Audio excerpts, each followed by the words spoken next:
നമസ്കാരം. Midnight at Pera Palace Turkish സീരീസാണ്. നെറ്റ്ഫ്ലിക്സിൽ 2022 റിലീസായ ഒരു സീരീസാണ്. 2 സീസണാണ് ഇതിനുള്ളത്.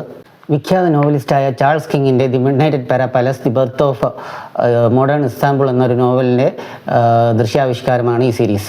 Time travel, fiction, historic, comedy, crime, murder, mystery കാറ്റഗറിയിൽ പെടുന്ന ഈ സീരീസിന് ഒരു സീസണിൽ 8 എപ്പിസോഡ് വീതമുണ്ട്.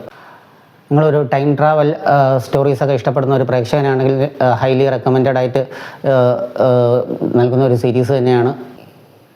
ഇതിൽ മുഖ്യ ക്യാരക്ടേഴ്സായിട്ട് വരുന്നത് എസ്ര, ഹാലിത്ത്, അഹമ്മദ്, പെരീദെ, ഈ 4 ക്യാരക്ടേഴ്സാണ് ഇതിലെ മെയിൻ.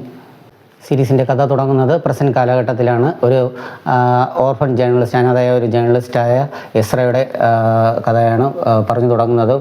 എസ്ര ഒരു ജേർണലിസ്റ്റാണ്.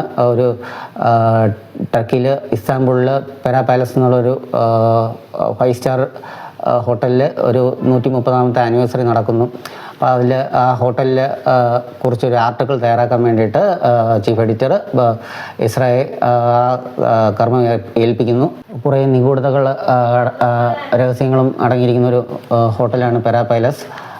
അവിടെ എസ്ര എത്തുന്നു. അവിടുത്തെ ചീഫ് മാനേജറായ അഹമ്മദിനെ പരിചയപ്പെടുന്നു. അഗാഥ ക്രിസ്റ്റിയുടെ വലിയൊരു ഫാനായ എസ്ര അഗാഥ ക്രിസ്റ്റി താമസിച്ചിരുന്ന 411 നമ്പർ റൂം തന്നെ വേണമെന്ന് അഹമ്മദിനോട് ആവശ്യപ്പെടുന്നു. അത് അഹമ്മദിനെ കൺവിൻസ് ചെയ്ത് ആ റൂമിലോട്ട് താമസിക്കാൻ എത്തുന്നതും അവിടെ ഒരു സീക്രട്ട് കീ കയ്യിൽ കിട്ടുന്നതും പിന്നെ ഒരു ടൈം ട്രാവലിലോട്ട് 1919 തിരിച്ചെത്തുന്നതും അതൊക്കെയാണ് കഥയുടെ മുന്നോട്ട് പോക്ക്. 1919 കാലഘട്ടത്തിൽ ടർക്കിഷ് വിമോചന സമരം നടക്കുന്ന ഒരു കാലഘട്ടമാണ്. ടർക്കിയുടെ ഫാദർ ഓഫ് ഇൻഡിപെൻഡൻസ് എന്ന് പറയപ്പെടുന്ന മുസ്തഫ കമാലിൻ്റെ ഒരു വധിക്കാൻ ബ്രിട്ടീഷ് സർക്കാർ ഗൂഢാലോചന നടത്തുന്നു. അപ്പോൾ ആ ഒരു കാലഘട്ടത്തിലാണ് എസ്ര അവിടെ എത്തുന്നത്. കൂടെ അഹമ്മദും 1919 കാലഘട്ടത്തിൽ അവിടെ എത്തുന്നുണ്ട്. അങ്ങനെ ഒരു സ്റ്റോറിയും പറഞ്ഞുകൊണ്ടാണ് സീരീസ് മുന്നോട്ട് പോകുന്നത്.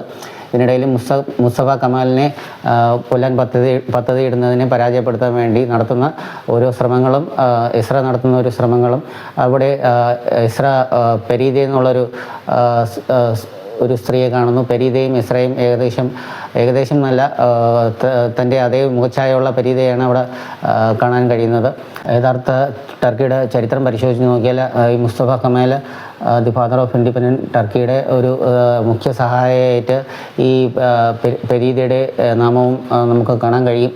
അങ്ങനെ യഥാർത്ഥ പെരീദ കൊല്ലപ്പെടുന്നു. അതിൽ എസ്ര പെരീദയായിട്ട് വേഷപ്രശ്നയാകുന്നതും പെരീദയായിട്ട് അഭിനയിക്കുന്നതും ഈ കഥ മുന്നോട്ട് പോകുന്നതും മുസ്തഫ കമാലിനെ എങ്ങനെ സഹായിക്കുന്നു എന്നുള്ളതാണ് കഥയുടെ മുന്നോട്ട് പോകുക. ഇതിനിടയിൽ ഒരു നൈറ്റ് ക്ലബ് ഓണറായ ഹാലിദുമായിട്ട് ഫ്രണ്ട്ഷിപ്പ് ഉണ്ടാകുന്നു. ഇതിൽ നമുക്ക് കാണാൻ കഴിയുന്നത് ഹാലിദ് വില്ലനാണോ നായകനാണോ എന്നുള്ളതൊന്നും ഫസ്റ്റ് സീസണിൽ റിവീൽ ചെയ്യുന്നില്ല. സെക്കൻഡ് സീസണിൽ അത് സ്പോയിലറായി പോകും.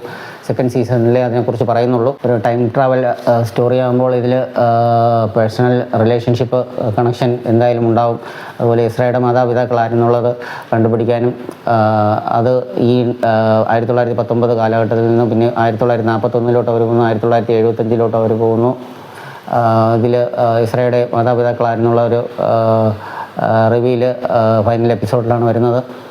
വളരെ മനോഹരമായ ഒരു ദൃശ്യാവിഷ്കാരമാണ് the midnight at Pera palace. അതിലൊരു സിനിമാറ്റോഗ്രാഫി ആയാലും അതിലൊരു ആർട്ട് വർക്ക് ആയാലും സെറ്റായാലും കോസ്റ്റ്യൂംസ് ആയാലും എക്സ്പെഷ്യലി 1919 1941 75 ടർക്കിഷ് ഫാഷൻ അതിൽ മനോഹരമായിട്ട് അവതരിപ്പിച്ചിട്ടുണ്ട്. ആ സമയത്തെ കാലഘട്ടത്തിലെ വേഷപ്രശ്നങ്ങളും വേഷവിധാനങ്ങളും എല്ലാം നല്ല രീതിയിൽ തന്നെ അതിൽ അവതരിപ്പിച്ചിട്ടുണ്ട്. പിന്നീട് ഇതിൽ വരുന്ന മ്യൂസിക്, സംഗീതം, പാശ്ചാത്യ സംഗീതമെല്ലാം ഒരു ഹൈ തരുന്ന ഒരു മ്യൂസിക് തന്നെയാണ് ഈ സീരീസിൽ നൽകിയിരിക്കുന്നത്. ഇതിൽ ഫസ്റ്റ് സീസണിൽ 1919 ടൈം ട്രാവൽ ചെയ്യുമ്പോൾ റിയൽ അഗാഥ ക്രിസ്റ്റിയെ പരിചയപ്പെടാൻ എസ്രയ്ക്ക് സാധിക്കുന്നു.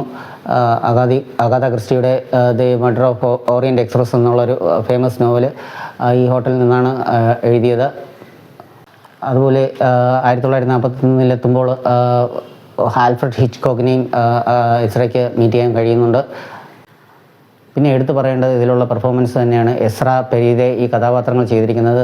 ഹസൽ ഖായ ടർക്കിഷ് സൂപ്പർ മോഡലാണ്. പിന്നീട് അഹമ്മദ് എന്നുള്ളൊരു റോൾ ചെയ്തിരിക്കുന്നത് ജൻസു ബിക്കർ.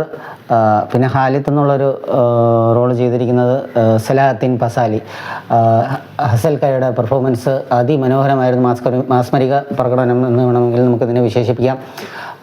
ഓരോ പ്രേക്ഷകരിലോട്ട് ഇമോഷൻസ് കൺവേ ചെയ്യുന്നതിൽ ഈ 3 താരങ്ങളും അതിമനോഹരമായിട്ട് പ്രകടനം കാഴ്ചവെച്ചിട്ടുണ്ട്.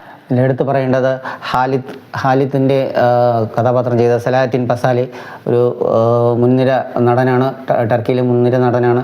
പുള്ളി ഒരു സൈലൻറ്റ് കില്ലിങ് ആർട്ടിസ്റ്റ് എന്ന് വേണമെങ്കിൽ നമുക്ക് പറയാം. കണ്ണിലാണ് അഭിനയം മൊത്തം കാഴ്ചവെക്കുന്നത്. അതിമനോഹരമായിരുന്നു പുള്ളിയുടെ പെർഫോമൻസ്. അതുകൂടാതെ അഹമ്മദ് എന്നുള്ള റോൾ ചെയ്ത ജൻസു ബിക്കർ ഗംഭീരമായിരുന്നു. അങ്ങനെ ടൈം ട്രാവലും മർഡർ മിസ്റ്ററിയും ക്രൈം എല്ലാം കൂടെ മിക്സ് ചെയ്തിട്ടുള്ളൊരു നല്ലൊരു എൻ്റർടൈൻമെൻറ്റ് തരുന്നൊരു 16 എപ്പിസോഡുള്ളൊരു സീരീസ് തന്നെയാണ് midnight at palace. Time travel fantasy ഇഷ്ടപ്പെടുന്ന പ്രേക്ഷകരാണ് നിങ്ങളെങ്കിൽ തീർച്ചയായിട്ടും ഈ സീരീസ് കണ്ടിരിക്കേണ്ടതാണ്. അതിമനോഹരമാണ്. പുതിയ വീഡിയോ ആയിട്ട് വീണ്ടും വരുന്നതായിരിക്കും. എല്ലാവരും ലൈക്ക് ചെയ്യുക, സബ്സ്ക്രൈബ് ചെയ്യുക, കമൻറ്റ് ചെയ്യുക.